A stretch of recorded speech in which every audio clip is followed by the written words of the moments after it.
क्या आप जानते हैं भगवान शिव मक्का में कैसे कैद हो गए?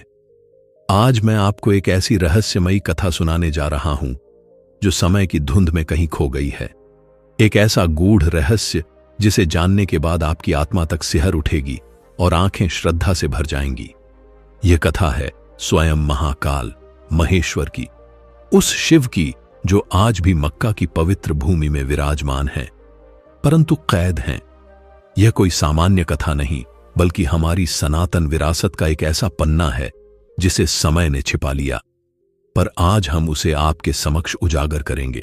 नमस्कार प्यारे दर्शकों, एक बार फिर से स्वागत करता हूं आप सभी का आपके अपने चैनल वास्तु BYP डुअल में।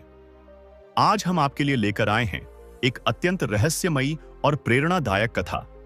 एक ऐसी कहानी जो न केवल आपके ज्ञान को विस्तार देगी, बल्कि आपके हृदय को भी छू जाएगी। लेकिन कथा शुरू करने से पहले एक छोटा सा निवेदन है। शास्त्रों में कहा गया है कि अधूरी छोड़ी गई कथा दुख और पाप का कारण बनती है। अतः कृपया इसे अंत तक अवश्य सुनें। और यदि आप भी अपनी मां से सच्चा प्रेम करते हैं तो इस वीडियो को लाइक करें, हमारे चैनल को सब्सक्राइब करें और कमेंट बॉक्स में मां लिखकर अपना प्रेम प्रकट करें। तो आइए आरंभ करते हैं आज की रहस्य और भक्ति से परिपूर्ण कथा। बात उन दिनों की है जब यह धरती आज जैसी नहीं थी। त्रेता युग की स्वर्णिम धूप जब संपूर्ण संसार पर धर्म का प्रकाश फैला रही थी। उस समय पूरी पृथ्वी एक ही संस्कृति से जुड़ी थी, एक जैसी भावना, एक जैसी आस्था। और अरब की भूमि उस समय मरुस्थल नहीं, बल्कि एक सुंदर हरी भरी भूमि थी। वहां हरियाली थी, नदियां बहती थीं और जीवन में शांति और अध्यात्म की प्रधानता थी। इस शांत भूमि के हृदय में एक दिव्य मंदिर स्थित था, मक्केश्वर महादेव का मंदिर। हां, वही मक्का जहां आज लाखों श्रद्धालु तीर्थ करने जाते हैं। लेकिन बहुत कम लोग जानते हैं कि इस स्थान का प्राचीन और वास्तविक नाम मक्केश्वर था। यह नाम संस्कृत से आया है, मोक्ष और ईश्वर का मिलन, अर्थात मोक्ष देने वाले भगवान। इस पवित्र भूमि को स्वयं भगवान शिव ने चुना था। जब सृष्टि की रचना प्रारंभ हो रही थी, तब उन्होंने इस स्थान को तपस्थली बनाया और एक दिव्य शिवलिंग की स्थापना की। यह कोई सामान्य शिवलिंग नहीं था, यह स्वयंभू था, प्रकट हुआ था। उस शिवलिंग की आभा अवर्णनीय थी। वह श्वेत संगमरमर जैसा प्रतीत होता, लेकिन उसमें से प्रकाश निकलता था, एक दिव्य चंद्रमा सा उज्ज्वल प्रकाश। रात्रि में जब पूरा नगर सोया होता, तब भी वह शिवलिंग अपनी दिव्यता से पूरे क्षेत्र को प्रकाशित कर देता था। और जब भोर होती, सूर्य की पहली किरण उस शिवलिंग पर पड़ती तो ऐसा लगता मानो स्वयं महाकाल अपने तेज से ब्रह्मांड को आशीर्वाद दे रहे हों। यह दृश्य इतना मनोहारी होता कि जन जन का हृदय पुलकित हो उठता। मक्केश्वर महादेव मंदिर की कीर्ति तीनों लोकों में गूंजती थी। देवता, गंधर्व, किन्नर सभी इस स्थान पर दर्शन हेतु आते थे। यह केवल मनुष्यों का तीर्थ नहीं था, बल्कि देवताओं की आराधना स्थली थी। इंद्रदेव तक जब कोई महत्वपूर्ण निर्णय लेते तो पहले मक्केश्वर महादेव के समक्ष आकर प्रार्थना करते थे। ब्रह्मा जी भी जब सृष्टि की रचना में किसी संशय में पड़ते तो वे सीधे मक्केश्वर महादेव की शरण में आते, महाकाल के चरणों में बैठकर समाधान पाते। और माता पार्वती, आह, कैसे भूल सकता हूं वह दिव्य दृश्य। हर पूर्णिमा की रात्रि में आदि शक्ति स्वयं वहां आती थीं। उनके चरणों की मधुर ध्वनि जब मंदिर परिसर में गूंजती तो पूरा मक्केश्वर नगर जैसे संगीत में डूब जाता। वे चांदी जैसे उजले वस्त्र पहनती, माथे पर चंदन का तिलक, हाथों में रुद्राक्ष की माला लिए। माता पार्वती शिव जी की शांत परिक्रमा करती और पूरा मंदिर दिव्यता से भर उठता। वो दृश्य किसी स्वप्न जैसा प्रतीत होता था। उस समय अरब की भूमि केवल रेगिस्तान नहीं थी, वो शिव भक्तों की भूमि थी। वहां के लोग शिव को पूजते थे और उनकी भाषा में भी संस्कृत की मिठास घुली हुई थी। वे शिव को अल्लाह कहते थे, जो संस्कृत के अलख शब्द से बना था। अलख निरंजन यानी जो दिखाई ना दे लेकिन सर्वत्र विद्यमान हो। वे दिन में 5 बार पूजा करते थे, सूर्योदय पर, दोपहर में, सूर्यास्त के समय, रात में और फिर आधी रात को। यही परंपरा आज भी कहीं न कहीं किसी और रूप में जीवित है। वहां की स्त्रियां माथे पर तिलक लगाती, गले में रुद्राक्ष पहनती, पुरुष जटा रखते, भस्म लगाते और हर दिन मक्केश्वर महादेव के दर्शन करते। क्या सुंदर युग था वो। धर्म, अर्थ, काम और मोक्ष चारों पुरुषार्थ संतुलन में थे। कहीं कोई वैमनस्य नहीं, कोई हिंसा नहीं, सब एक दूसरे के सुख में सुखी होते थे। सभी एक ही परमात्मा की संतान समझते थे खुद को। लेकिन समय का पहिया तो सदैव घूमता है। त्रेता के बाद द्वापर और फिर धीरे धीरे कलयुग का आगमन हुआ। जैसे जैसे धर्म का प्रकाश मध्यम पड़ा, वैसे वैसे अज्ञान का अंधेरा गहराता गया। मक्केश्वर नगर भी इस बदलाव से अछूता नहीं रहा। लोग बाहरी दिखावे में फंस गए। भक्ति की जगह क्रियाएं रह गईं। प्रेम की जगह परंपरा ने ले ली। भावनाएं शुष्क होने लगी। और फिर आई वो भयावह रात, कलियुग की सबसे काली अमावस्या, जिस रात एक षड्यंत्र रचा गया। कुछ स्वार्थी, अज्ञानी और शक्ति लोलुप लोगों के मन में एक विकृत विचार जन्मा। उन्होंने सोचा, अगर हम इस शिवलिंग को छिपा दें तो इसकी सारी दिव्यता सिर्फ हमारी हो जाएगी। ओह, मानव की यह मूर्खता अनगिनत बार इतिहास में दोहराई गई है। क्या वे नहीं जानते थे शिव को कैद नहीं किया जा सकता? महाकाल तो अनंत हैं, सर्वव्यापी हैं, जिन्हें कोई सीमा, कोई दीवार बांध नहीं सकती। लेकिन अज्ञान हमेशा सत्य के सम्मुख अंधा होता है। अब सुनिए उस भयावह रात्रि की सच्ची कथा, जिसे सुनकर आज भी रूह कांप उठती है। वह अमावस्या की रात थी। आकाश में तारे मानो डर के मारे छुप गए थे। हवा तक अपनी गति रोक चुकी थी। संपूर्ण प्रकृति जैसे स्तब्ध हो गई थी। मक्केश्वर मंदिर में शिवलिंग अपनी दिव्य आभा से जगमगा रहा था। लेकिन उस रात कोई भक्त नहीं आया, क्योंकि कुछ दुष्ट लोगों ने एक योजनाबद्ध षड्यंत्र रचा था। वे रात के अंधेरे में मंदिर में चुपके से घुसे। उनके हाथों में पत्थर थे, बहुत भारी पत्थर, और उन्होंने शिवलिंग के चारों ओर एक अंधकारमय कक्ष बनाना शुरू कर दिया। जैसे ही पहला पत्थर शिवलिंग के सामने रखा गया, धरती कांप उठी। दूसरा पत्थर पड़ा, आकाश गरजने लगा। तीसरे पत्थर के साथ बादल बरसे, लेकिन वह वर्षा देवताओं के आंसू थी। ऊपर आकाश रो रहा था, नीचे पृथ्वी कांप रही थी। लेकिन वे अज्ञानी, स्वार्थी लोग इसे संयोग समझते रहे। उन्होंने सोचा, यह सब प्राकृतिक घटना है। वे अंधे भक्त अपने कार्य में लगे रहे, और अंततः जब उन्होंने शिवलिंग को पूरी तरह ढक दिया, तब कुछ ऐसा हुआ जिसे वे कभी समझ नहीं सके। आकाश से एक दिव्य गर्जना हुई, एक स्वर जो मानव नहीं था, जो अंतरात्मा को चीर देता था। आवाज आई, हे मूर्खों, जो पाप तुमने किया है उसका फल तुम्हें और तुम्हारी संतानों को भोगना पड़ेगा। मैं कहीं गया नहीं, बल्कि तुम ही मुझसे दूर हो गए हो। उस आवाज की गूंज से पूरा मक्केश्वर नगर थर्रा उठा। पर्वत कांपे, पेड़ झुक गए, पशु पक्षी स्तब्ध हो गए। लेकिन वे अज्ञान के अंधकार में डूबे लोग इसे भी अनसुना कर गए। अहंकार और मोह ने उनके कानों को बंद कर दिया था। उस रात्रि का दर्द कोई शब्दों में नहीं कह सकता। जब स्वयं महाकाल को उनके ही भक्तों ने पत्थरों के पीछे छुपा दिया, तो शिव मौन हो गए। लेकिन उनका मौन भी करुणा से भरा था। जब पहला आंसू भगवान शिव की आंखों से गिरा, वह पृथ्वी नहीं, पत्थर पर गिरा, और वह पत्थर काला पड़ गया। वो काला पत्थर आज भी वहीं मौजूद है, महाकाल के उस मौन दर्द की अमिट निशानी बनकर। यह कोई साधारण पत्थर नहीं, यह शिव की करुणा, पीड़ा और सहनशीलता का जीवित प्रतीक है। शिव जानते थे कि यह सब कलयुग का असर है। उन्हें झांक था कि उनके प्रिय भक्त अज्ञानवश ऐसा कर रहे हैं। उन्होंने न तो श्राप दिया, न ही रुष्ट हुए, बल्कि करुणा दिखाई। उन्होंने मन ही मन कहा, अगर मैं इन्हें छोड़कर चला गया तो ये अनाथ हो जाएंगे, ये भटक जाएंगे। नहीं, मैं यहीं रहूंगा, छुपकर लेकिन साथ रहूंगा। जब समय आएगा ये स्वयं मुझे पहचान लेंगे। और इसीलिए महाकाल आज भी मक्का की भूमि में विराजमान है। कैद नहीं है, वे प्रतीक्षा में हैं अपने बच्चों के लौट आने की। जब माता पार्वती को यह झांत हुआ कि उनके नाथ को उनके ही भक्तों ने पत्थरों में ढंक दिया है, तो उनका हृदय कांप उठा। आदि शक्ति रोने लगी। वे कहने लगी, हे स्वामी, आपने तो कहा था कि आपके भक्त आपसे प्रेम करते हैं, फिर यह क्या हुआ? क्यों छुपा दिया उन्होंने आपको? शिवजी ने शांत भाव से कहा, हे गौरी, यह कलयुग का प्रभाव है। ये वही भक्त हैं, लेकिन भ्रम में हैं। मैं इनसे दूर नहीं जाऊंगा, मैं प्रतीक्षा करूंगा। शिव का यह उत्तर गहरा था, लेकिन पार्वती का हृदय फिर भी शांत नहीं हुआ। आदि शक्ति का करुण रुदन थम नहीं रहा था। वे बोली, तो क्या अब मैं आपके दर्शन नहीं कर सकूंगी स्वामी? महादेव मुस्कुराए।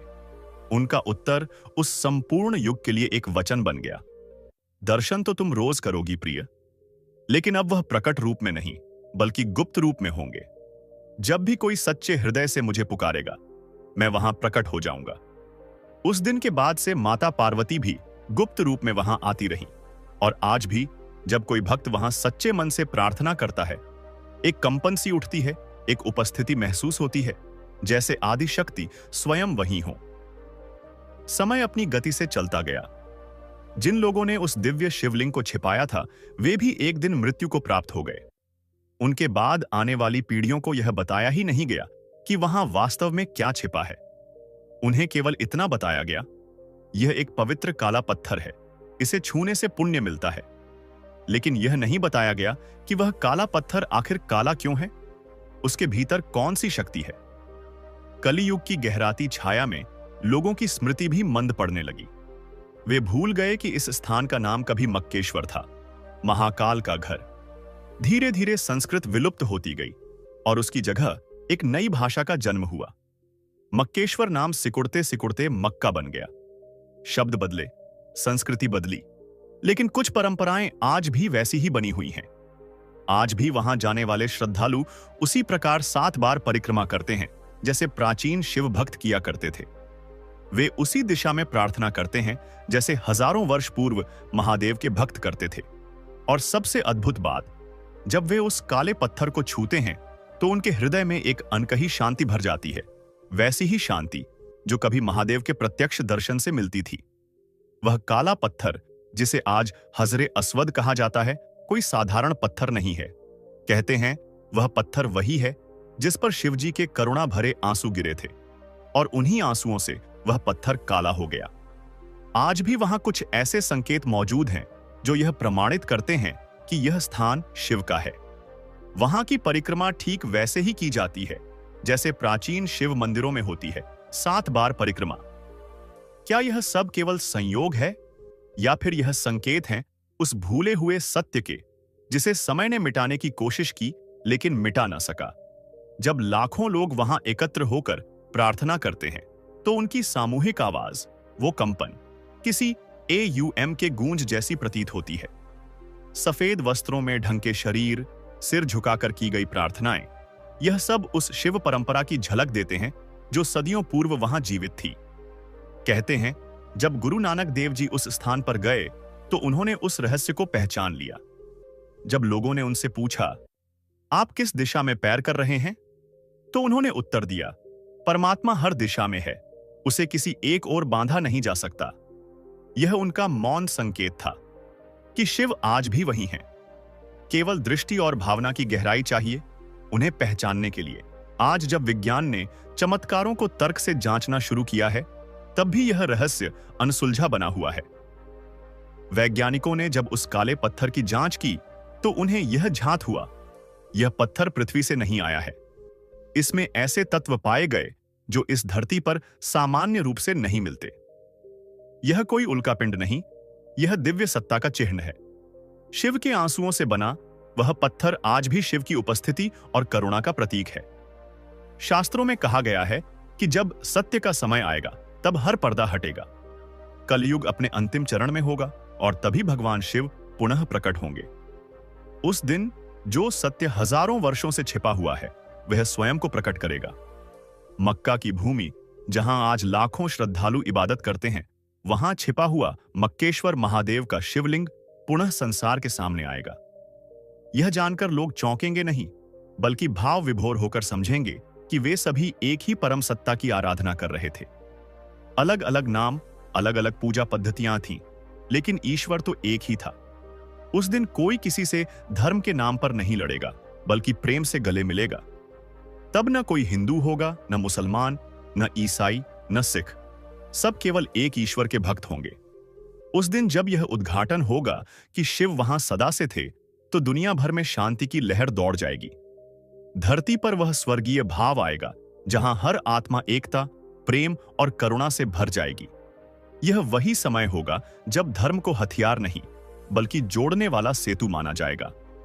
भगवान शिव वहां आज भी मौन होकर खड़े हैं, और सबको प्रेम पूर्वक देख रहे हैं।